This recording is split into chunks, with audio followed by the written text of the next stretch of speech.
Alright guys, what is going on, and welcome back to the channel. In today's video, I am going to be talking to you about the Griffin Armament Micro Carry Comp. So as a refresher, the Micro Carry Comp is essentially the same muzzle brake that I bought on Amazon for half the price.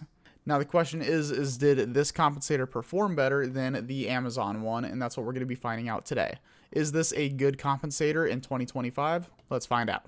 So the first question is how easy was this compensator to install? This compensator was super easy to install. Basically, all I did was I put blue Loctite on the threads of the barrel, went ahead, threaded it on, grabbed a wrench, tightened it, and that was it. There's no O-rings, there's no set screws. It is extremely easy to go ahead and install. So as far as the ease of installation goes, I'm very happy with this. The next thing we're going to go ahead and talk about is the reliability. After I put on this compensator, how reliable was it? I put about 6 or 7 magazines through this compensator and it was 100% reliable. I did not have a single malfunction, which is super nice. Now with that said, I am using 115 grain Fiocchi ammo. If you choose the wrong ammo, you will have reliability issues. For me, it was 100% reliable, and that's all that I could ask for. And real quick, I just want to say this is the second video that I'm making of my Universal Compensator series. There's going to be about 8 videos in total and 7 compensators. I bought them all with my own money. I'm not affiliated with any of the brands that I purchased these compensators from. All of them don't know that I'm doing this series, and I am testing to figure out which Universal Compensator is going to be the best bang for the buck for the consumer, which is you. If you are in the market for a universal compensator, you may want to watch this series because I'm giving you all of my information to figure out which one is the best when it comes to muzzle rise reduction. If you appreciate honest content, please hit that like and subscribe button. I would really appreciate your support. Thank you, and let's get back to the video. Now the next question, and probably the most important question, is how much recoil did this compensator delete? And let me give you some quick information about how I'm testing the recoil on this compensator. So the way that I test recoil mitigation is I am measuring specifically muzzle rise. I am using a Mantis X10 Elite, and it has a built-in recoil meter, and that is how I'm getting my measurements. And keep in mind, I'm not a perfect shooter. I'm not expecting you guys to be a perfect shooter. And all of my tests are done using averages. So before I installed this compensator for this series, I took the gun to the range. I got 14.98 degrees of muzzle rise, which is not bad. Now the average that I got with this compensator was 11.89 degrees of muzzle rise, which is not bad. The Amazon compensator, I got 12.6 degrees of muzzle rise on average. So we're talking about a less than 1 degree difference from the performance of this compensator to this compensator. And honestly, that less than 1 degree average could just be the difference of me having a good day shooting versus me having a bad day shooting. So performance wise, I would say these two compensators performed exactly the same way. So with that said, going from 14.98 degrees of muzzle rise down to 11.89, which is my average for this one, that means that is a muzzle rise reduction of 20.62%. If I'm comparing it to the other compensator, it's basically the same. So with that said, that is very interesting results going from the Griffin Armament compensator to the Amazon compensator that I tested. Let me know your thoughts down below on that. I'd be curious to hear what you think. Alright, the next thing we're going to go ahead and talk about is the temperature of this compensator after I got done shooting it. So after shooting 5 magazines through the Amazon compensator, I got 235 degrees on the compensator.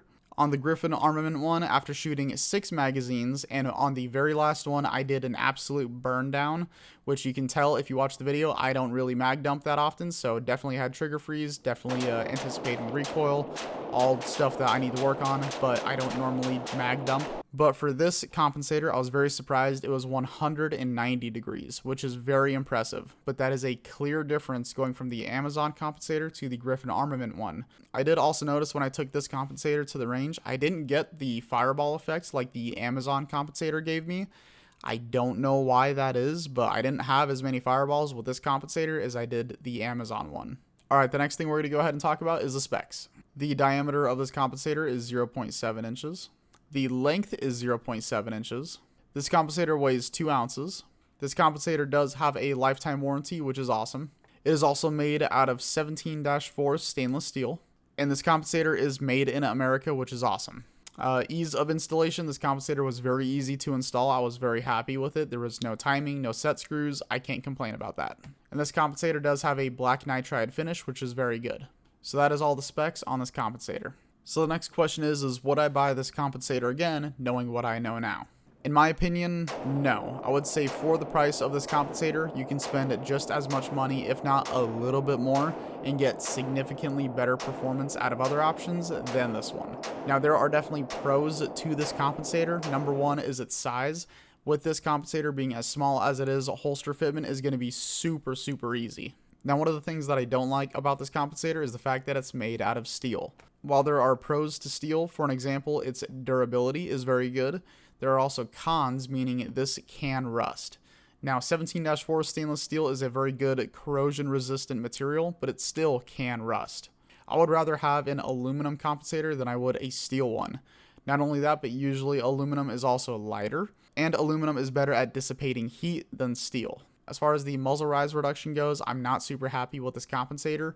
This was double the price of the Amazon one, and it didn't give me double the performance. It was the same performance at more than double the price.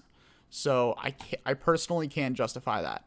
And this whole thing probably sounds like I'm bashing on Griffin Armament. Don't get me wrong, I love Griffin Armament as a company. I think they make fantastic products. It's just in this instance when I'm testing one product to another, and it's going to be against other ones as well, I got a feeling they're going to be more towards the bottom of the list, which from my testing isn't something that I can control. So yeah, that's my final thoughts. Would I purchase it again? No. Now, with that said, I would be curious to hear your guys' thoughts down below in the comments. Let me know what you think about the Griffin Armament Micro Carry Compensator. And don't forget, this is a new series that I'm doing. I have several other compensators to review. If you guys want to follow this series, go ahead, hit that like and subscribe button, and keep your eye out for those videos because I am constantly coming out with videos every single week. Thank you guys so much for all the support. I really appreciate it. If you guys want to see the next video, go ahead and check it out here.